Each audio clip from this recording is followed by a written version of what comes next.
Hello students, स्वागत है आप सभी का आपके अपने एजुकेशन प्लेटफॉर्म एलियोनिक शिक्षा द्वार पर। मैं आसिम आदिल, आप सबका इंग्लिश टीचर, स्वागत करता हूं आप सभी का। हम यहां पर आज बीएड का 2024-2025 सेशन का जो प्रीवियस ईयर पेपर है एएमयू बीएड का पर्टिकुलरली, उसको सॉल्व करेंगे और हम यहां पर देखेंगे कि उसमें किस लेवल की इंग्लिश आती है, क्योंकि कंपैरेटिवली फ्रॉम प्रीवियस ईयर्स हमने ये देखा है कि इंग्लिश का लेवल काफ़ी ज़्यादा इंप्रूव हुआ है, या हम ये कह सकते हैं कि लेवल हार्ड हुआ है। ठीक है, तो हमें यहाँ पर देखना पड़ेगा कि हमें किस हिसाब से, किस कंटेक्स्ट से हमें इंग्लिश को कवर करना है। ठीक है, तो चलिए शुरू करते हैं हमारा पेपर। अब इसमें हमारा सबसे पहला जो क्वेश्चन है, मार्क दी करेक्ट ऑप्शन। ठीक है, मैं आप लोगों को एक चीज बता दूं, इस बार थोड़ा सा ट्रिक चीजें रही हैं कई हमारे पेपर्स में कि कुछ क्वेश्चन में लिखा है कि मार्क दी करेक्ट ऑप्शन, कुछ में लिख दिया मार्क दी इनकरेक्ट ऑप्शन। तो हमारे दिमाग में ये एक चीज बन ही रहती है कि हमें सही आंसर लगाना है। हमने क्वेश्चन पढ़ा, हमने ये चीज नहीं पढ़ी। कभी कभी हम देखते हैं करेक्ट इनकरेक्ट, क्योंकि पेपर में हम बहुत प्रेशर में कर रहे होते हैं, तो कभी कभी हमसे कहता है कि इनकरेक्ट ऑप्शन पे टिक करना है और हम करेक्ट ऑप्शन टिक कर जाते हैं। ठीक है, तो वहां पर बच्चे बहुत ज्यादा गलती करते हैं, फिर बाद में आंसर की चेक करते हैं तो दिक्कत आती है। इसलिए इसका एक सबसे अच्छा रूल क्या है कि जब भी आप क्वेश्चन पढ़ें तो ये जो पर्टिकुलर वर्ड है, करेक्ट हो या इनकरेक्ट हो, हाँ, इसको सर्कल कर लीजिए आप। ठीक है, तब आपको पता चल जाएगा कि हमें कौन सा आंसर ढूंढना है, सही ढूंढना है कि गलत ढूंढना है। ठीक है, अब हमें यहां पर सही आंसर ढूंढना है। तो सिंपली कह रहा है what does it matter who is speaking implies an attitude of, यानी कि ये जो सेंटेंस है हमारा, व्हाट डज इट मैटर, इस चीज से क्या मैटर करता है या ये चीज क्या मैटर करती है कि कौन बात कर रहा है। यानी कि अगर हम ये कहें कि भैया मुझे क्या मतलब कि कौन आदमी क्या बात कर रहा है, इसका मतलब हमें यहां पर इनमें से कौन से एटीट्यूड जो है, एक पर्टिकुलर जो बंदा कह रहा है, कौन सा एटीट्यूड इनमें से शो कर रहा है ये सेंटेंस। ठीक है, अब सबसे पहला जो हमारा ऑप्शन है वो है सबमिशन। सबमिशन का मतलब ये है कि किसी चीज को सबमिट कर देना, किसी को सबमिट किया जाता है, तो ऐसी कोई चीज तो नहीं आ रही है यहाँ पर। ओके, एक होता है रिबेलियन। रिबेलियन का मतलब होता है, रिबेल से शुरू होता है, जिसका मतलब होता है विद्रोह। ठीक है, जैसे आपने रिबेल वर्ड सुना होगा जो बिल्कुल हर चीज को उल्टा चलता है। ठीक है ना, तो रिबेलियन नहीं है। इनडिफरेंस का मतलब होता है किसी से मतलब ना रखना, डिफरेंट रहना बिल्कुल। ठीक है, अब वही चीज अगर आप थोड़ा सा हम इस चीज को समझें, इनडिफरेंस का मतलब जो यहां पर कह रहा है कि मुझे इस बात से क्या मतलब कि कौन बोल रहा है, हु इज स्पीकिंग। ठीक है, जैसे मान लिया हम कहीं किसी कंसर्ट में है या कहीं किसी मीटिंग में बैठे हैं, कोई बंदा ऐसा है जो ज्यादा इंटरेस्टेड नहीं है, तब वो इस तरीके की बातें बोल सकता है। ठीक है, तो इस वाले सेंटेंस में जो स्पीकर है उसका इनडिफरेंस एटीट्यूड बता रहा है, यानी कि उसको इस चीज से मतलब नहीं है कि कौन बोल रहा है। या स्पीकिंग जब हम कुछ भी चीज कर सकते थे, ईटिंग, प्लेइंग, ठीक है, तो यानी कि उसको ये चीज मैटर नहीं करती कि जो वर्ब है वो कौन कर रहा है या क्यों कर रहा है, कुछ भी हो सकता है। वेनरेशन का मतलब होता है किसी को रेस्पेक्ट देना। ओके, रेस्पेक्ट देने को या सम्मान करने के लिए हम वर्ड यूज करते हैं वेनरेशन। ओके, तो नेक्स्ट क्वेश्चन की तरफ बढ़ते हैं। The government must take immediate action lest the problem of poverty grow worse. ठीक है, लेस्ट जो वर्ड है ये बताता है कि ऐसा ना हो। ठीक है, ऐसा ना हो, इस लेस्ट से ये पता चलता है। तो यहां पर ये कहना चाह रहे हैं कि गवर्नमेंट को कुछ इमीडिएट एक्शन यानी कि तुरंत कुछ स्टेप्स लेने चाहिए जिससे कि आगे जो ये हमारी गरीबी की जो परेशानी है ये और ज्यादा बुरी तरीके से ना बढ़ जाए। ठीक है, तो इस चीज में हमें क्या लग रहा है कि हम ये चाह रहे हैं, या पर्टिकुलरली हम स्पीकर की बात कर रहे हैं कि स्पीकर ये चाह रहा है कि गवर्नमेंट कुछ एक्शंस ले जिससे कि पॉवर्टी हमारे देश में और ज्यादा इंक्रीज ना हो। ठीक है, तो अभी हम यहां पर देखते हैं कि इसमें से कौन सा उसका एटीट्यूड शो कर रहा है, ये वाला क्वेश्चन। ठीक है, रेट्रोस्पेक्शन। रेट्रोस्पेक्शन का मतलब होता है कि आपकी अपनी कही हुई बात, आपका अपना लिखा हुआ कोई स्टेटमेंट, उसके बारे में आप दोबारा से रिसर्च करो या एनालाइज करो कि क्या मैंने सही लिखा है, क्या मैंने किसी से जो बात बोली क्या वो सही बात बोली, या मैं कहीं किसी स्टेप में गलत था। ठीक है, रेट्रोस्पेक्शन मतलब तो ये हो गया। एप्रीहेंशन का मतलब होता है किसी की चिंता करना। ठीक है, कि हमें यहां पर किसी चीज की चिंता हो रही है, तो एक तरीके से अगर हम ये देखें तो हमें ये लगेगा कि भैया कि हाँ, हम यहाँ पे चिंता कर रहे हैं कि भैया हमारे देश में जो ये पॉवर्टी की प्रॉब्लम है ये ज्यादा ना बढ़े। और एंटिसिपेशन, ठीक है, एंटिसिपेशन होता है कि हम किसी चीज की उम्मीद करते हैं ऐसा, यानी हम आगे सोचने लगते हैं कि भैया अगर ऐसा हुआ तो फिर ऐसा हो जाएगा, या ऐसा हुआ तो ऐसा नहीं होगा। ठीक, और रिकन्फिगरेशन का मतलब होता है किसी चीज को दोबारा से सही करके जोड़ देना या दोबारा से बना देना। ठीक है, या असेंबल करना जिसे कहते हैं। ठीक है ना, तो वही चीज है। तो रेट्रोस्पेक्शन तो नहीं बनेगा, रिकन्फिगरेशन भी नहीं बनेगा। एप्रीहेंशन और एंटिसिपेशन में अगर हम एक फर्क देखें तो एप्रीहेंशन में हमें चिंता होती है किसी चीज की। ठीक है, और एंटिसिपेशन में जो हम बात कर रहे हैं, एंटिसिपेशन यानी कि हम किसी चीज के बारे में आगे से पहले से ही एंटिसिपेट करते हैं, सोचते हैं उस फ्यूचर के बारे में कि हाँ ऐसी चीज हो सकती है, ऐसी नहीं हो सकती है। तो हम यहाँ पर इस चीज के लिए चिंता कर रहे हैं कि हमारे देश में पॉवर्टी ज्यादा ना बढ़े, इसलिए गवर्नमेंट को कुछ स्टेप्स लेने चाहिए। तो हमारा इसका आंसर जो होगा वो 27 एप्रीहेंशन होगा। Okay, next question, mark the option having the correct sentence, जिसमें करेक्ट सेंटेंस है। सबसे पहले तो हम ये देखेंगे, he lead the papers on the table, he lay the papers on the table, he laid the papers on the table, he lead the papers on the table. सबसे पहले तो हम ये देखेंगे इसमें हो क्या रहा है। सारे सेंटेंस में कोई ही है, पर्टिकुलर हमारा सब्जेक्ट, जो एक टेबल पे कुछ पेपर जो है उनको रख रहा है, ठीक है। अब हमें ये देखना है लेड, ले, लाइड और लीड, क्या ये वाला कोई वर्ड, इस तरीके का वर्ड कभी हमने देखा, सुना, पढ़ा है, ठीक है। तो ये तो कोई वर्ड ही नहीं होता है, तो ये सेंटेंस हमारा गलत हो गया। He lead the papers on the table तो नहीं होगा, लीड के लिए तो LEAD लिखते हैं, और लीड का मतलब होता है किसी को लीड करना, फ्रंट में रहना, ठीक है, जिस तरीके से मूवमेंट को लीड किया जाता है। ही लाइड, इस लाइड का मतलब होता है कि झूठ बोलना, ठीक है। तो पेपर्स तो झूठ नहीं बोलेगा, वो पेपर्स तो रखेगा, तो ये वाला ऑप्शन हमारा गलत है। He lay the papers on the table, he lead the papers, ये वर्ब जो ले है ये फर्स्ट फॉर्म है हमारा, ये सेकंड फॉर्म है, ओके। लेकिन अब आप देखिए, अगर फर्स्ट फॉर्म होता तो यहां पर ही के साथ लेज आता, सिंगुलर वर्ब है तो एस या ES लगाते हैं हम according to simple present tense, ठीक है। तो ये ऑप्शन भी हमारा गलत है। He lead the papers on the table, उसने टेबल पर पेपर्स रखे, यानी पर्टिकुलरली कोई सिंपल पास्ट टेंस की हम बात कर रहे हैं, तो हमारा इसका सही आंसर जो है वो ए वाला part. He got home just as the sun was setting, in the above sentence just क्या बता रहा है। जैसे हम कहते हैं कि मैं जस्ट अभी अभी आया हूं, यानी कि जस्ट अभी 1 मिनट पहले, एग्जैक्टली या नियरली जिसको हम कहते हैं, ठीक है। नियरली का मतलब हम कई जगहों पे अलग अलग तरीके से भी यूज कर सकते हैं, ठीक है ना। अब सबसे पहले तो हम, जैसे मैंने आपको जो समझाया कि जस्ट हम कहते हैं कि जस्ट अभी अभी कोई आया है, जस्ट अभी अभी खाना खा के उठे हैं, हम जस्ट अभी अभी स्कूल से घर आए हैं, ठीक है ना। तो सिंपली तो मतलब कोई चीज बहुत ही सिंपल तरीके से हो रही है, ठीक है। एग्जैक्टली मतलब बहुत ही एक्यूरेटली किसी बात को हम कह रहे हैं। नियरली किसी के करीब होना चाहिए, नियर का मतलब, ठीक है। बिफोर यानी किसी से पहले। तो अब जैसे जस्ट का मैंने आपको थोड़ा समझाया, तो उस हिसाब से सिंपली जो है वो इसमें फिट नहीं बैठेगा, बिफोर भी फिट नहीं बैठेगा। अगर हम अब ये देखें कि एग्जैक्टली या नियरली, नियरली में करीब हो सकता है, ओके। ये करीब पहले भी हो सकता है, जैसे सन, जब वो घर जब आया जब सन डूब रहा था, ठीक है, नहीं शाम के टाइम आया, तो अब वो शाम में जब डूब रहा था तो ये हो सकता है कि डूब चुका भी हो, हमें पता ना हो, बाहर हमने देखा नहीं हो जब वो आया हो, ठीक है ना। तो इसका नियरली भी एग्जैक्टली सही मतलब पर्टिकुलरली फिट नहीं बैठेगा, जो सही आंसर है वो इसका एग्जैक्टली होगा, ठीक। नेक्स्ट क्वेश्चन हमारा, इसमें थोड़ा ऑप्शंस जो है वो, ये क्वेश्चन में थोड़ा सा कॉन्ट्रडिक्शन था कि शायद ये क्वेश्चन गलत है, ठीक है ना। इसमें मार्क द करेक्ट ऑप्शन है, हमें करेक्ट ऑप्शन बताना है इसमें, ठीक है। The business makes less money each years, ठीक है। बिजनेस जो है हर साल कम पैसे बनाता है, ओके।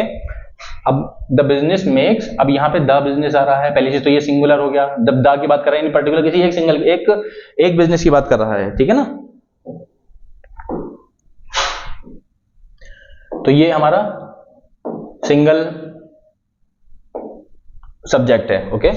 मेक्स, ठीक है, लेस मनी ईच ईयर्स। अब जब ईच आ गया, आप जानते हैं ईच ये हमारा सिंगल सब्जेक्ट है, इसके साथ यहां पे सिंगुलर आना चाहिए था, यानी ईच ईयर होना चाहिए था। ईच ईयर्स जो है वो गलत है, तो हमारा पहला वाला जो आंसर है ये गलत है, मतलब जो पहला हमारा सेंटेंस लिखा है इन्होंने, यानी कि ये करेक्ट में नहीं आएगा। तो जहां पर लिखा है कि 1 हमारा करेक्ट है, जैसे ये वाला, तो ये ऑप्शन कट जाएगा, ठीक है, ठीक। Each one of them explain it in his own way. Each one यानी कि हर एक ने उस चीज को, यानी ईच वन ऑफ देम यानी कि कई बहुत सारे लोग थे, उसमें से हर एक ने इस चीज को अपने हिसाब से एक्सप्लेन किया, okay. Each one of them explained it in his own way, ठीक है। तो ये वाला ऑप्शन हमारा सही है, ठीक, सेकंड वाला। अब सेकंड वाला जहां करेक्ट है वो चीज हमारी हो सकती है, अब सेकंड यहां इनकरेक्ट इसने ले रखा है, तो यानी कि एक तो ये ऑप्शन हमारा होगा नहीं, ठीक है। पहला वाला इनकरेक्ट है, ये चीज हो सकती है, ठीक है ना। अभी ये दो ऑप्शन तो हमारे ऑमिट हो गए। अब हम थर्ड वाला देखते हैं, they lost almost every match they played, ठीक है। वो ऑलमोस्ट हर मैच हारे जो भी उन्होंने खेले, ठीक है। तो ये भी एक तरीके से देखा जाए तो थोड़ा सही हो सकता है हमारा, ठीक है ना। He gave every student the same book, ठीक है ना, उसने हर स्टूडेंट को सेम बुक दी, ठीक है। तो अब ये वाला फोर्थ वाला ऑप्शन जो है हमारा, ये भी करेक्ट है, ठीक है ना। तो अब जैसे कि हमारे पास सेकंड और थर्ड है, इस थर्ड में क्या हुआ है कि इसने हमसे ये कहा है कि जैसे हमारा सेकंड वाला क्वेश्चन तो जो सेंटेंस है हमारा सेकंड वाला बिल्कुल सही है, थर्ड वाला भी सही है हमारा, ठीक है, और फोर्थ वाला भी सही है, ठीक। तो अब हम यहाँ पर जो है वो कंफ्यूजन क्या आएगा कि जब फर्स्ट इनकरेक्ट हो गया, ठीक है, तो फोर्थ हमारा सही है, ये हो सकता है option. Second third are incorrect, ठीक है ना, तो सेकंड थर्ड हमारे इनकरेक्ट तो नहीं है, तो यानी कि ये ऑप्शन भी हमारा नहीं होगा। तो हमारा जो सही आंसर है इस क्वेश्चन के लिए वो ये वाला है, ठीक है ना। इन्होंने यहाँ पे फर्स्ट सेकंड को फोर्थ को करेक्ट करा, तो इनको इन दोनों को करेक्ट करना चाहिए था। कुछ इस तरीके का कॉन्ट्राडिक्शन बाद में कुछ आंसर इसके बाद निकला था। Mark the incorrect one. अब हमें यहाँ पे गलत ढूंढना है कि इन चारों में, मतलब ये जो चार ऑप्शन है इनमें, ये हर ऑप्शन में तीन तीन वर्ड्स दे रखे हैं, इनमें डिफरेंस क्या है या सिमिलरिटी क्या है, उस हिसाब से हमें देखना है कि गलत कौन सा है। अब जैसे कि हम देखते हैं, जैसे हमने एंटिसिपेट की बात करी कि हम फ्यूचर की किसी चीज के बारे में एक अंदेशा या अंदाजा लगाते हैं। फॉर शैडो जो होता है ये इसका सिनोनिम है, और एडम्बरेट भी सिनोनिम है, ठीक है ना। एडम्बरेट का मतलब यही होता है कि हम पहले से किसी चीज के बारे में सोचते हैं और उस हिसाब से फिर अपना प्रोग्राम जो है या किसी भी चीज का प्लान जो है वो सेट करते हैं कि भैया शायद ऐसा हो सकता है तो हमें अभी से ये कर लेना चाहिए। तो ये जो तीनों वर्ड हैं ये सिनोनिम है, ठीक है। रेगुलर, प्रेडिक्टेबल और इरेटिक। रेगुलर यानी कि कोई चीज रेगुलरली होती रहती है, ठीक है ना। अब जैसे कि हमारे यहाँ किसी के घर पे कोई अखबार वाला आता है, वो सुबह को मालूम है कि 7 से 8 के बीच में आता है, वो रेगुलर इसी दौरान आता है, ठीक है ना। तो अब हमें किसी वजह से हमें अंदाजा लगाना कि भैया कल अखबार वाला कितने बजे आएगा, या हम पूछें या घर में किसी बात को लेकर डिस्कशन हो या अखबार वाले को उसके महीने के पैसे देने हैं, तो हम कहें भैया कितने बजे आएंगे, जब उनको पैसे दें हम, तो ये हम अंदाजा लगा सकते हैं या प्रेडिक्ट कर सकते हैं कि वो 7 से 8 के बीच में ही आएगा, ओके। क्योंकि वो रेगुलरली ये चीज हो रही है तो हम इस चीज के बारे में अंदाजा लगा सकते हैं, ठीक है। इरेटिक का मतलब होता है कि कोई चीज चेंज होती है, ठीक है ना, अपने हिसाब से या बिना बताए, ठीक है ना, जो चीज चेंज होती रहती है, तो इरेटिक जो है वो बिल्कुल अलग हो जाएगा। ये इरेटिक वर्ड, ये हमारे सिनोनिम हो सकते हैं, ठीक है। तो पहली चीज तो ये कि अभी हमने देखा कि ये तीनों सिनोनिम बन रहे हैं, ये दो सिनोनिम और ये इनका एंटोनिम यानी अपोजिट, सिनोनिम यानी कि सेम वर्ड्स या सेम मीनिंग्स। अब अगर हम ये देखें कि ऊपर वाले दोनों तीनों सिनोनिम है, ये दो सिनोनिम है, एक एंटोनिम है। अब हमें ये चीज देखना है कि इन दोनों में कौन सा जो पैटर्न है वो फॉलो कर रहा है। हो सकता है कि इन दोनों में ये वाला पैटर्न फॉलो करे तो हमारा ये आंसर गलत हो जाएगा, और अगर इन दोनों में ये वाला पैटर्न फॉलो करे तो ये आंसर गलत होगा हमारा। परसीवरेंस, टेनेसिटी और परसिस्टेंस, ये तीनों भी सिनोनिम वर्ड्स हैं। इनका मतलब ये होता है कि जब हम किसी चीज के प्रति बहुत ज्यादा या किसी चीज के लिए बहुत ज्यादा एफर्ट करते हैं और हम क्विट नहीं करते हैं, ठीक है। परसीवरेंस या परसिस्टेंस और टेनेसिटी भी वही मतलब है, ठीक है ना, कि हम हार नहीं मान रहे हैं, हम किसी चीज को पाने के लिए अपना एफर्ट जो है वो कंटिन्यूअसली किए जा रहे हैं। तो ये तीनों वर्ड क्या है हमारे, ये तीनों वर्ड सिनोनिम है। तो यानी कि ये सिनोनिम का ग्रुप बना रहा है, ये भी सिनोनिम का ग्रुप बना रहा है, ये दो सिनोनिम और एक एंटोनिम का बना रहा है, ठीक है। ये तीनों सिनोनिम है। प्रूडेंट, प्रेग्मेटिक और वाइज। वाइज का मतलब होता है थोड़ा मतलब क्लेवर सेंस में कह सकते हैं, ठीक है ना, यानी कि कोई चीज बहुत जो सोच समझ के काम को करता हो उसको ऐसे कर देते हैं, ठीक। प्रेग्मेटिक का मतलब होता है कोई ऐसा पर्सन जो कि प्रैक्टिकली सोचता हो और उसी चीज को इंप्लीमेंट करता हो। वो जो पुराने हिसाब से जो चीजें चली आ रही हैं, ठीक है ना, भले ही वो आज के टाइम पे मैटर नहीं कर रही हैं, तो वो उनको ज्यादा इंपॉर्टेंस नहीं देता है, ठीक है ना। तो जो प्रैक्टिकली सोचता है वो। प्रूडेंट का मतलब ये होता है जो कि फ्यूचर के बारे में थोड़ी चिंता करे, ठीक है, फ्यूचर एस्पेक्ट के बारे में थोड़ा सोचे और फिर काम करता है। यानी कि वही एक तरीके से हम किसी चीज के बारे में सोच करके काम करते हैं, तो प्रूडेंट, ठीक है। प्रूडेंटली बिहेवियर वाले जो लोग होते हैं, ऐसी प्रेग्मेटिक और वाइज, ये तीनों वर्ड्स भी हमारे सिनोनिम बन रहे हैं, ठीक है। तो हमारा इसमें जो इनकरेक्ट ऑप्शन है इस क्वेश्चन में,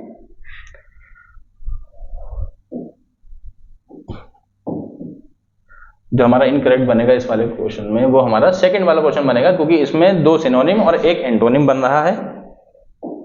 तो ये वाला जो हमारा आंसर है ये सही है, ठीक है।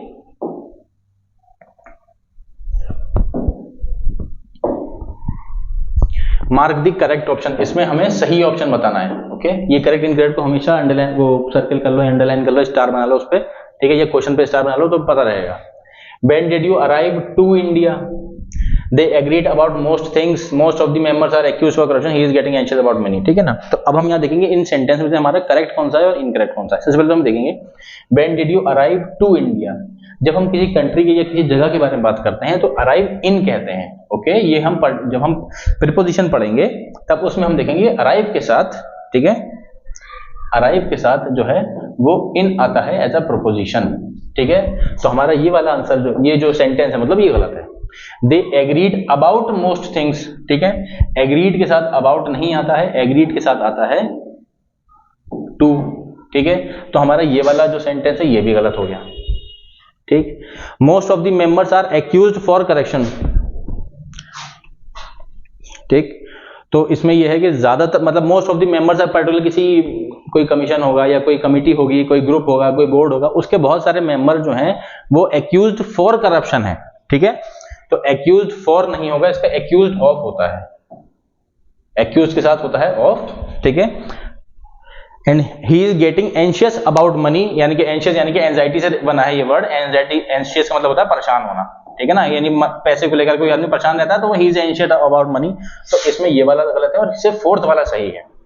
ठीक है ना, तो यहां पर थोड़ा सा इसमें भी आंसर जो है हमारे ये जो ऑप्शंस हैं इनमें थोड़ा सा कुछ कॉन्फ्लिक्ट था, तो इसका जो फोर्थ वाला जो है वही वाला आंसर जो है आपका वो सही है इसमें। ठीक,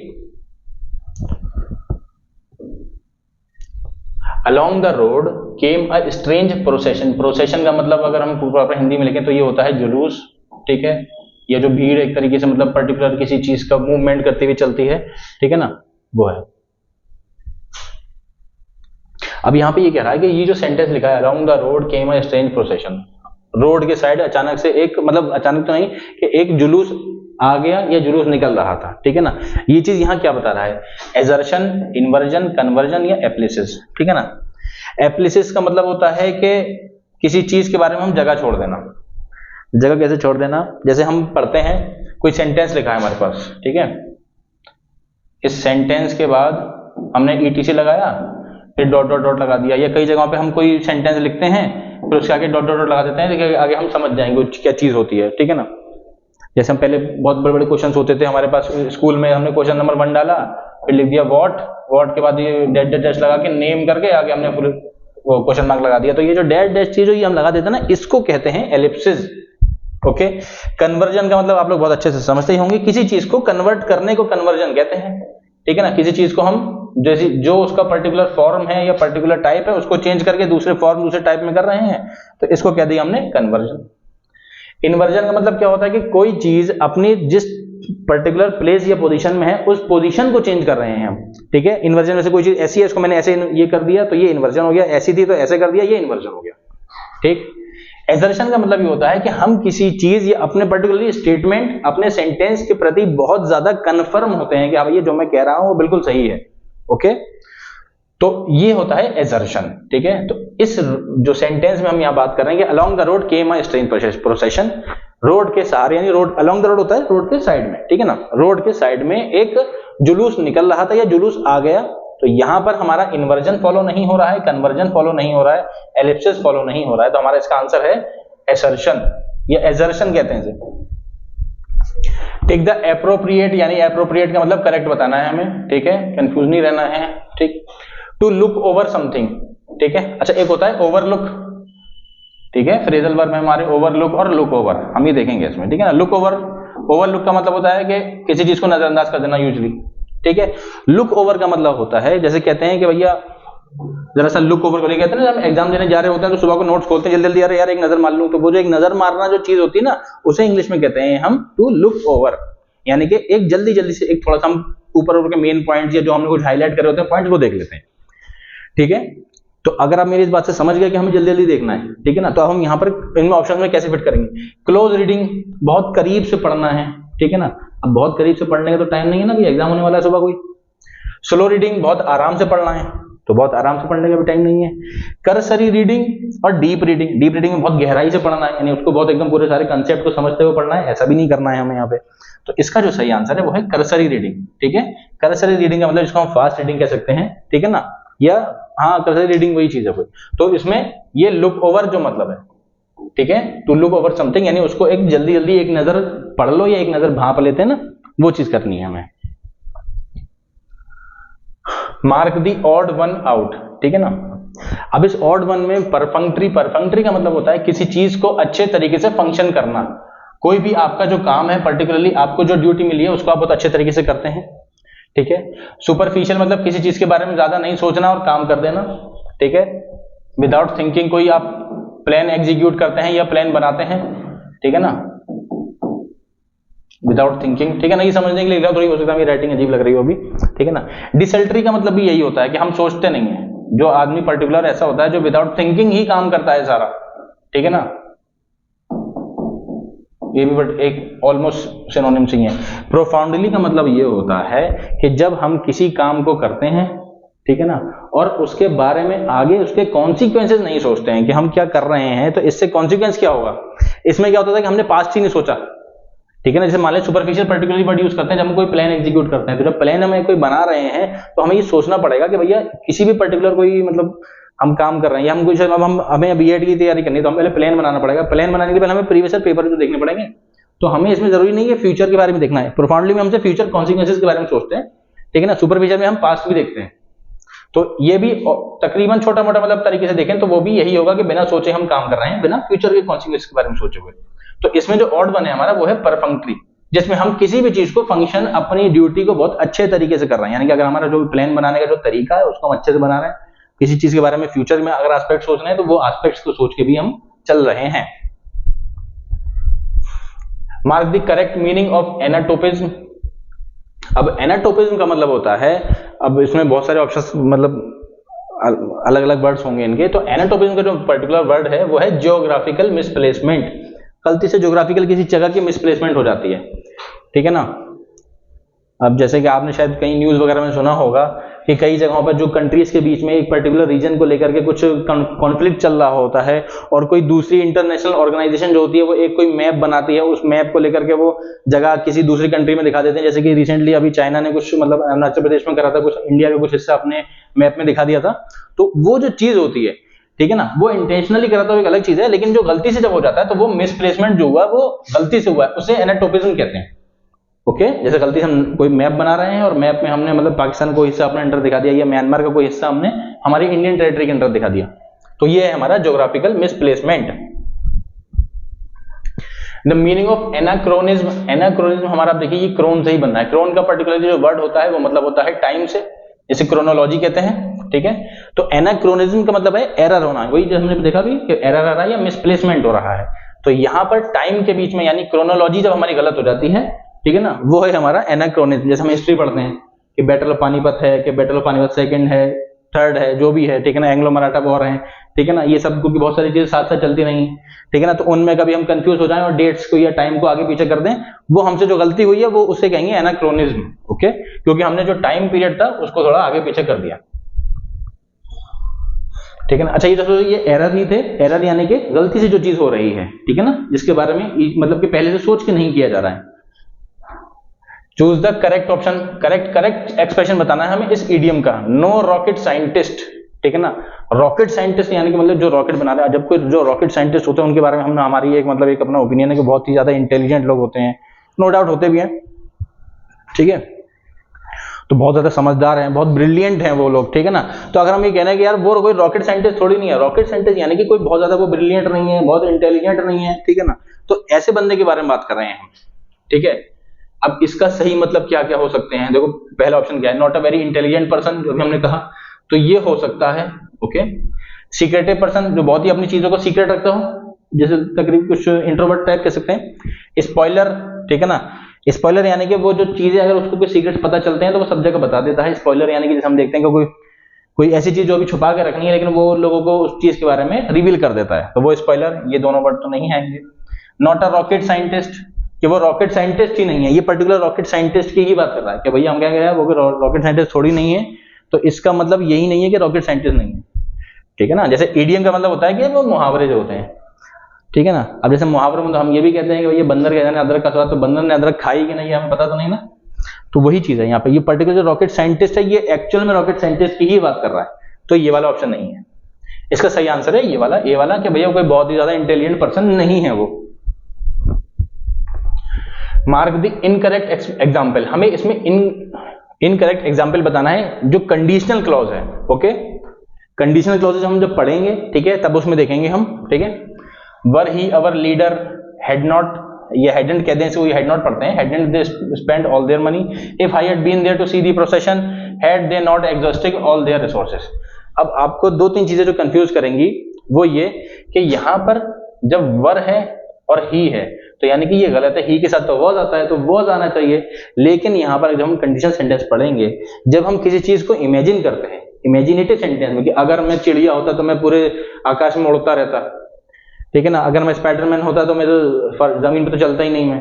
तो ये जो एक इमेजिनेशंस होती हैं हमारी, इनके लिए हम हमेशा वर का यूज करते हैं, चाहे सब्जेक्ट हमारा सिंगुलर हो, प्लूरल हो, नाउन प्रोनाउन कुछ भी लिखेंगे हम, वहां पर हम वर करते हैं। कि अगर मैं देश का प्रधानमंत्री होता तो मैं देश को एकदम अमेरिका बना देता, ठीक है ना, ये वाली जो चीज हम कहते हैं ना, तो वहां पर हम वर यूज करते हैं। तो ये वाला जो ऑप्शन है हमारा ये सही है, हमें इनकरेक्ट बताना है। Okay, hadn't they spend all their money, ठीक है ना, जब हेड आता है तो उसके साथ हमारे पास थर्ड फॉर्म आएगी, वर्ब आएगा। यहाँ पे क्या है, hadn't they spend all there, उसने अगर अपने पैसे सारे खर्च नहीं किए होते, इस हैडंट का मतलब इस तरीके से आता है। ओके, तो ये वाला भी हमारा सही है। If I had been there to see the procession, अगर मैं वहां होता जुलूस देखने के लिए, ठीक है ना, तब उसके आगे मतलब फिर मैं क्या करता, वो एक अलग आगे जो सेंटेंस में जुड़ेगा वो अलग चीज है। ये भी सही है। अब जब ये सही है तो ऑब्वियस बात है चौथा गलत होगा, लेकिन चौथा गलत क्यों होगा? अगर हम थोड़ा सा ऑप्शंस में ही पढ़ लें, ठीक है ना, तब हमें मिलेगा। जब हम हेड है, ये हमारा जो हेल्पिंग वर्ब है, इसके साथ नॉट लगा रहे हैं, तो हमने यहाँ पे हेड और दे के बाद नॉट क्यों लगा दिया? ये हेड दे नॉट होना चाहिए था ना, ये हेडेंट दे नॉट कहना चाहिए था, जैसे हमने यहाँ लिखा है हेडेंट दे, ठीक है। तो ये इसलिए गलत है क्योंकि इसमें जो नेगेटिव जो वर्ड है हमने सब्जेक्ट के बाद लगाया, वो सब्जेक्ट से पहले हेल्पिंग वर्ब के साथ लगेगा, ठीक है। तो इसलिए इसका जो आंसर है, अगर हम आंसर देखें, ठीक है, तो आंसर हमारा सही जो है वो ये वाला है, ठीक है। ये वाले जो सेंटेंसेस हैं ये सेंटेंस करेक्टेड है, सेंटेंसेस आर करेक्ट। कौन से? ये तीनों सेंटेंस करेक्ट है ये, ठीक है। ये सेंटेंस हमारा इनकरेक्ट है और इनकरेक्ट ही हमें बताना था, ध्यान से, ठीक है। अब देखिए, अब यहां पर एक और हमारा इडियम आता है, Stephen hit the nail on the head, ठीक है। अब आप तो एक थोड़ा सोचिएगा कि नेल यानी अगर हम दो वर्ड होते हैं उसके हिंदी में कील या चोबा, ठीक है ना, तो स्टीफन ने हेड पर नेल मारी, यानी कि जैसे मान लो कि मैं कोई दुश्मन है मेरा स्टीफन, उसने नेल मारी या नेल ठोक दी उसने। When he observed that what is lacking in the company is a feeling of confidence, ठीक है ना, जब उसने ये ऑब्जर्व किया कि क्या चीज कमी हो रही है हमारी कंपनी में, वो है कॉन्फिडेंस की जो फीलिंग है उसकी कमी है, एक दूसरे के प्रति कॉन्फिडेंस नहीं है। तो hit the nail on the head यानी कि सही जगह पर, ठीक है, आपने कोई पर्टिकुलर एक्शन लिया या सही जगह पर कोई इफर्ट कर दिया आपने। तो यहां पर चीजें क्या होंगी? एक्यूरेसी, एग्जैक्टनेस, कंसिस्टेंसी या प्रेसिशन, ठीक है। तो एक्यूरेसी तो मतलब जब हम कोई काम कर रहे हैं तो उसमें होगी, ठीक है। तो इसका देखिए, एक्यूरेसी की जगह इसका होना चाहिए एक्यूरेट, ठीक है। ये हमारा नाउन में आएगा, ये हमारे उसमें आ जाएगा, एब्स्ट्रैक्ट में आ जाएगा, फीलिंग टाइप में थोड़ा आ जाएगा, ठीक है ना। एग्जैक्टनेस नहीं होगा, एग्जैक्टली होगा या एग्जैक्ट होगा, तो ये वर्ड हमारा गलत है। ओके, कंसिस्टेंसी यानी कि जैसे मैंने आपको बताया था, कंसिस्टेंसी किसी चीज के लिए हम एफर्ट करते रहते हैं बिना थके बिना क्विट करे, तो वो चीजें यहाँ पर इस तरह की कोई चीज नहीं हो रही है, ठीक है। फोर्थ वाला यानी प्रेसिशन, प्रेसिशन का मतलब होता है एक्यूरेट, ठीक है। तो फोर्थ वाला हमारा सही है, ठीक है, फोर्थ वाला हमारा सही है। इन्होंने थर्ड भी इसमें कर दिया है जो नहीं है इसमें, ठीक है ना। तो इस वाले क्वेश्चन का जो मतलब ठीक है ना, तो इसके जो ये हमारे आंसर्स हैं, इसके जो हमारे आंसर्स हैं, ठीक है ना, ये थोड़े से गलत हैं। The expression golden rule stands for, जैसे हम कहते हैं कि भैया अगर आपको कोई ऐसा काम करना है या कोई बिजनेस करना है, कोई पर्टिकुलर कोई कोर्स करना है, ठीक है ना, तो उसका गोल्डन रूल ये है। गोल्डन रूल का मतलब बहुत ही इंपॉर्टेंट चीज है, यानी कि बेसिक आपको ये बस ये सीख जाओ तो आपका 50-55% काम जो है वो पूरा हो जाएगा। ये 55% आपको सोचने की जरूरत नहीं पड़ेगी, टेंशन खत्म हो जाएगी। तो गोल्डन रूल का मतलब क्या है? क्या old rule, artificial rule, artificial आप समझते हैं जो चीज रियल नहीं होती है, इंपॉर्टेंट रूल या और रूल इट इन गोल्ड, तो ऐसा तो नहीं है भैया सोने में लिखा हुआ कौन सा रूल होता है भाई, ठीक है ना। तो इसका सही आंसर है वो है हमारा इंपॉर्टेंट रूल, ठीक है। अच्छा बच्चों, हम लोगों का एक सेकंड बैच शुरू हो रहा है पर्टिकुलरली फॉर एएमयू बीएड, जो 18 नवंबर से शुरू हो रहा है, ठीक है। बहुत ही अच्छा बैच रहेगा ये। एक बार आप लोग हमारे वेबसाइट पर आइए और विजिट कीजिए, और किसी भी तरह की क्वेरी हो तो एक नंबर दे रखा होगा वेबसाइट पे, आप उस पर कॉन्टेक्ट कीजिए, ठीक है। जो भी क्वेरीज हैं अपनी उनको क्लियर कीजिए। Mark the odd one out, odd one हमें बताना जो हमें बिल्कुल ऑड लगे, ठीक है। अब पहले तो हमें इस ऑड लगने के लिए इन सारे वर्ड्स का मतलब पता होना चाहिए, ठीक है ना। इनएफेबल, एफेबल का मतलब होता है कि चीज को हटा सकते हैं हम उसकी जगह से, ठीक है ना। यूजुअली मतलब कोई चीज हटाई जा सकती है, ये टीवी है, ये स्मार्ट बोर्ड जो ये हटाया जा सकता है। तो इनएफेबल का मतलब ये होता है जिसको हटा नहीं सकते उसकी जगह से, या जो भी चीज है, पर्टिकुलर कोई आदमी भी हो सकता है, उसको भी कह सकते हैं हम, ठीक है ना। जिसको ये टा है भैया, टा मत समझना, ये ना हो गया, जिसको हटाया नहीं जा सकता, ये हटा नहीं सकते, वो हो गया। डेस्पिकेबल का मतलब होता है कि कोई चीज, आप ऐसी कोई चीज जो आपको बहुत ज्यादा अजीब लगती हो या बेहुदा लगती हो, जो आपको बहुत ज्यादा बेहुदा लगती है, यार ये चीज मुझे बिल्कुल पसंद नहीं है, ओके। रिपग्नेंट का मतलब पर्टिकुलरली ये है, जब हम केमिस्ट्री लैब्स में जो रिएक्शंस करते हैं तो वहां पे जो धुआं निकलता है, जो स्मेल आती है, उसके लिए वर्ड यूज करते हैं रिपग्नेंट। एक तरीके से वो हमारी नाक में चढ़ती है, फिर वो बहुत अजीब सा लगता है, ठीक है ना, बहुत बुरी लगती है वो स्मेल कई जगहों पर। ड्रेडफुल का मतलब वो चीज जो आपको बहुत ज्यादा गुस्सा दिलाती है, ठीक है ना। कोई ऐसी चीज जिसको देख के आपको गुस्सा आ जाता होगा, ठीक है। कुछ लोग आपके दोस्त, दुश्मन, घर वाले कुछ ना कुछ कभी कभी ऐसा कर देते होंगे, देख के गुस्सा आता होगा। तो ये जो तीनों वर्ड है, यानी कि डेस्पिकेबल जो चीज आपको बहुत बेहुदा लगती है, रिपग्नेंट, ठीक है, जो नाक में कोई स्मेल ऐसी आती है, कोई चीज ऐसी होती है जो हमें गुस्सा दिला देती है, यानी एक तरीके से बुरी लगती है, ठीक है ना। ड्रेडफुल का मतलब वो चीज जो हमें गुस्सा दिला रही है। तो ये तीनों वर्ड्स हमारे सेम हो रहे हैं, यानी कि ये तीनों सिनोनिम है। ये हमारा वर्ड जो है बिल्कुल अलग है, जिसको हटा नहीं सकते, ठीक है ना, जिस चीज को एक तरीके से हम बदल नहीं सकते, कह सकते हैं। तो ये हमारा इसका सही आंसर है, ऑड वन इसमें ये वाला क्वेश्चन, ये वाला ऑप्शन है। Complete the following sentence with the most appropriate option. Most appropriate यानी कि सबसे ज्यादा सही कौन सा बनेगा। तो सबसे पहले हम देखते हैं सेंटेंस क्या है। The company refused to indemnify, indemnify यानी कि इस चीज को एक्सेप्ट कर लेना, या उस चीज का जो भी लॉस हुआ है, जैसे हम यहाँ पे एनी लॉस हुए कस्टमर, उसको रीइंबर्स कर देना या उस लॉस को रिकवर करना, ठीक है ना। Refuse to indemnify any loss to the customer, company ने किसी भी तरीके का जो लॉस हुआ है कस्टमर का, उसको इंडेमनीफाई करने के लिए मना कर दिया है कि भैया हम इस चीज के जिम्मेदार नहीं है, जो लॉस हुआ वो जाने, ठीक है। तो इंडेमनीफाई जो वर्ड है हमारा, उसके साथ जो हम प्रोपोजिशन यूज कर रहे हैं वो हम करते हैं अगेंस्ट, विद करेंगे या अबाउट, अपॉन, वो इनके साथ वर्ड नहीं बनता, ठीक है। इंडेमनीफाई के साथ हमेशा अगेंस्ट बनता है, ओके। तो इसका सही आंसर जो होगा वो अगेंस्ट, ठीक है, तो वो अगेंस्ट है। मार्क द इनकरेक्ट सेंटेंस, हमें इसमें इनकरेक्ट सेंटेंस बताना है, ठीक है।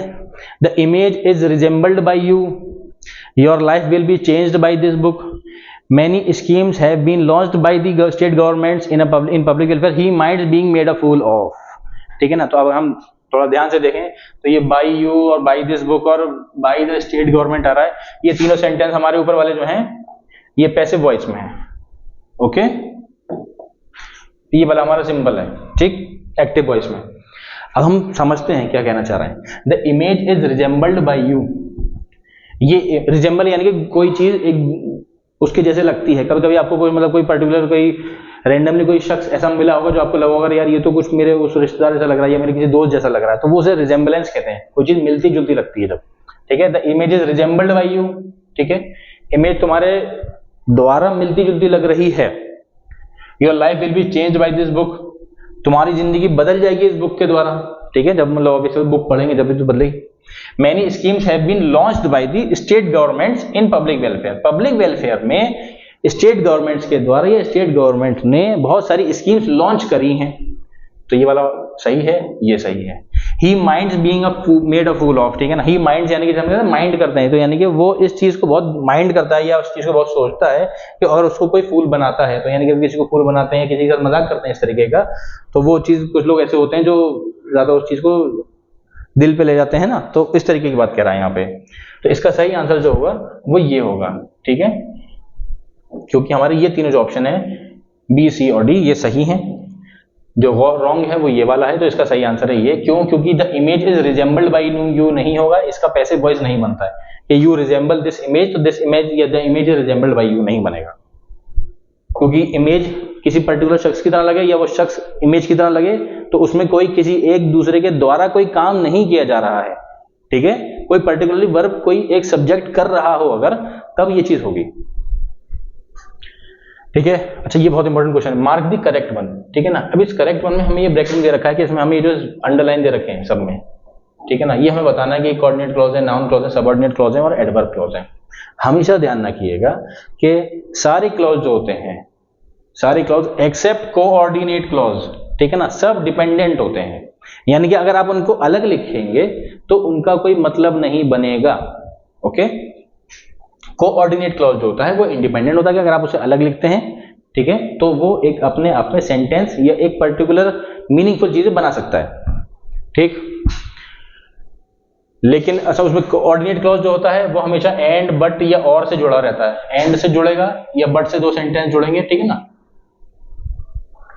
अब पहले ये एक सेंटेंस में क्या कह रहा है, this is the school which they all attended, ठीक है ना, तो विच दे ऑल अटेंडेड तो नहीं आएगा, ठीक है ना, तो कोऑर्डिनेट क्लॉज नहीं बनेगा। दूसरी चीज, people do not understand what often they see, people नहीं समझते हैं जो वो देखते हैं, नाउन क्लॉज है। मैंने क्या बताया था कि ये डिपेंडेंट है, अगर इसको अलग करेंगे तो ये नहीं बनेगा सेंटेंस, अगर इसको अलग कर देते हैं व्हाट ऑफन दे सी, ठीक है ना, तो व्हाट ऑफन दे सी हमारा एक पर्टिकुलर चीज या एक पर्टिकुलर मतलब नहीं बना के देगा हमें, ये what they often see, what यानी कि जो वो आमतौर पर या कभी कभी देखते हैं, ठीक है ना, उस चीज के आगे जो वो रिएक्शन देते हैं या जो रेस्पॉन्स रहता है वो एक अलग चीज है, तो व्हाट दे ऑफन सी आएगा, व्हाट ऑफन दे सी नहीं आएगा, ठीक है।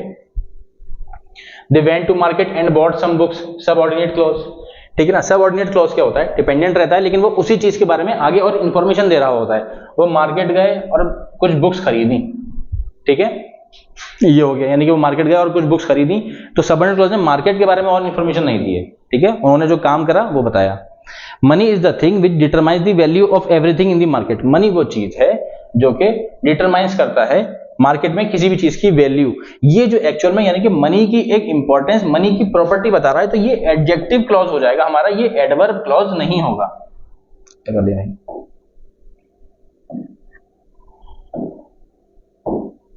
ये हमारा एडजेक्टिव क्लॉज होगा, ओके। तो ये वाला ऑप्शन हमारा गलत, ठीक है।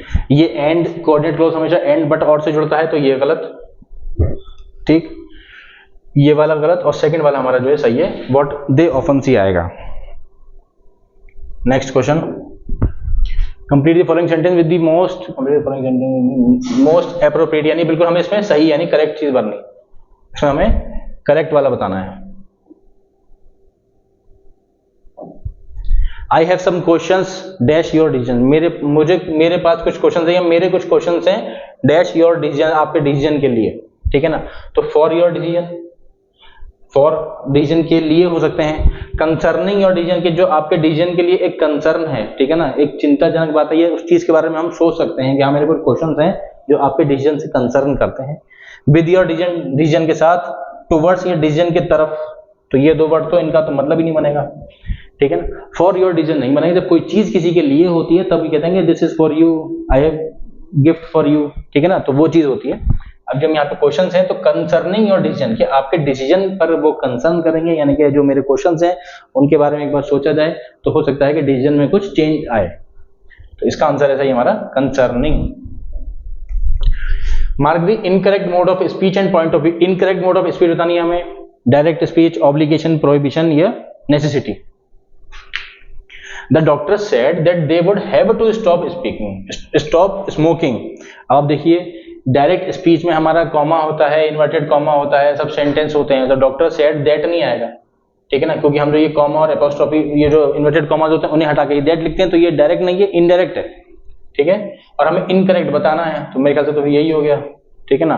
बाकी हम देखते हैं, when you leave college you will have to find a job, obligation है, यानी कि ये कंपलसरी है कि जब तुम कॉलेज छोड़ोगे, ठीक है ना। अब व्हेन यू लीव कॉलेज आएगा, ठीक है ना, तो जब लीव, व्हेन यू लीव आ गया तो ये तो हमारा सिंपल पास्ट, सिंपल प्रेजेंट में बन गया कि जब तुम कॉलेज छोड़ते हो, ठीक है। तो ये चीज भी हमारी, हम कंडीशनल सेंटेंस जब पढ़ेंगे तब हम वहां पर इस चीज को देखेंगे कि ये व्हेन यू लीव के साथ हमने यू विल कैसे लगा दिया, कि जब तुम कॉलेज छोड़ोगे तब तुम्हारी ये यू विल हैव टू, तुम्हें जॉब ढूंढनी पड़ेगी, तो ये ऑब्लिगेशन है, ये कंपलसरी है, जरूरी है ये, ठीक है ना। तो ये सेंटेंस सही है, ओके, ध्यान रखना ये सेंटेंस सही है। People must not ignore the reality of the market, prohibition है, यानी कि आपको किसी चीज के लिए मना किया जा रहा है कि लोगों को मार्केट की जो सच्चाई है, जो रियलिटी है, उसको इग्नोर नहीं करना चाहिए, ऑब्वियस बात है, मना किया जा रहा है। Plants have to get enough light and water for proper growth, necessity जो जरूरत है, ऑब्वियस ये भी सही बना रहा है कि प्लांट्स को इनफ लाइट और वाटर चाहिए अपने प्रॉपर ग्रोथ के लिए, उनको इस चीज की जरूरत है, तो ये सेंटेंस भी सही है। तो अकॉर्डिंग टू क्वेश्चन जिसमें हमें इनकरेक्ट वाला बताना था, वो इनकरेक्ट ये है, तो यही हमारा सही आंसर है। Mark the incorrect one. अब हम देखिए, ये नॉर्मली इन्होंने करा क्या है, वर्ब की फर्स्ट फॉर्म, सेकंड फॉर्म और थर्ड फॉर्म, ठीक है ना। इसकी फर्स्ट सेकंड थर्ड फॉर्म देखो, ये जो है बाइट, बिट, बिटन, ठीक है, ये सही है। ले, लाई, लेन, इसमें हमें इनकरेक्ट बताना है, ठीक है, तो ये गलत है, यानी कि ये सही हो सकता है आंसर हमारा। स्प्लिट, स्प्लिट, स्प्लिट, ये तीनों सेम ही होती हैं। वाइंड, बाउंड, बाउंड, ये भी सेम, ठीक है ना। अब ये विंड नहीं है, वो हवा वाला विंड नहीं है, ये यानी कि कहते हैं ना वाइंड अप करना किसी चीज को, पैकअप कर देना, तो वही चीज है। इस बाउंड का मतलब भी, बाउंड चोट को भी कहते हैं, तो ये वो चोट नहीं है, ये सेकंड फॉर्म है और ये थर्ड फॉर्म है, ठीक। तो हमारा जो इसका सही आंसर है, ठीक है, वो है हमारा सेकंड वाला ऑप्शन, ले, लाई, लेन, क्योंकि इसका जो होता है ले, लेड और लेड होता है, ठीक है ना। कोई चीज ले है, रखी हुई है, ठीक है ना, जैसे हमने पढ़ा था he led papers on the table, वो वाला है ये। Fill in the blanks with the most appropriate option, हाँ इसमें समय सही ऑप्शन एप्रोप्रिएट, यानी कि जहां जहां मोस्ट एप्रोप्रिएट की बात करें, कभी कभी हो सकता है कि क्वेश्चन में वो मोस्ट इनएप्रोप्रिएट लिख दे, तो वहां पे इनकरेक्ट हो जाएगा वो, ठीक है ना। वैसे अभी तक इतना तो मोस्ट इनएप्रोप्रिएट कोई वर्ड बनेगा नहीं। I don't want it dash the price, मुझे ये चीज नहीं चाहिए, ठीक है, डैश द प्राइस। नॉर्मली अगर हम इस चीज को समझें कि मुझे ये चीज नहीं चाहिए, चाहे इसका प्राइस कुछ भी हो, यानी कि महंगे से महंगा हो, तो वैसे ही किसी चीज को आदमी कोई नहीं चाहेगा उस चीज को, ठीक है ना। लेकिन दुकानदार किसी चीज को कहे नहीं, वैसा आप 5 रुपए का ले जाइए या महंगी 10 रुपए का ले जाइए, तो वो कहेंगे नहीं भैया हमें बिल्कुल नहीं चाहिए, ठीक है ना, प्राइस चाहे आपसे कुछ भी कर दो, जरूरत नहीं होगी, पसंद नहीं होगा, ठीक है ना। तो इसके लिए वर्ड आएगा हमारा रिगार्डलेस ऑफ, रिगार्ड यानी कि जिससे रिलेटेड है, यानी कि रिगार्डलेस यानी कि इसके बावजूद, ठीक है ना, regardless of the price, price के अलावा हमें मतलब वो चीज चाहिए नहीं है, प्राइस कितना भी हो जाए उसका मतलब नहीं है, ठीक है ना। तो हमें जब मतलब नहीं है तो फिर वो चीज हमें चाहिए नहीं है। टुगेदर विद, ठीक है ना, मुझे I don't want it together with the price, मैं नहीं चाहता प्राइस के साथ। टुगेदर विद हम जब किसी पर्टिकुलर सब्जेक्ट के साथ होते हैं उसके लिए हम टुगेदर विद बात यूज करते हैं। अप अगेंस्ट और अदर देन, ठीक है ना, I don't want it other than the price, price के अलावा मुझे ये चीज नहीं चाहिए, ठीक है ना। तो ये जो तीनों, ये तो बनेगा ही नहीं सेंटेंस, ये तीनों सेंटेंस हमारे रॉन्ग हैं, फर्स्ट वाला सही है, तो यही इसका सही आंसर है। Complete the following with appropriate option. The alarm was raised dash the fire was discovered, ठीक है।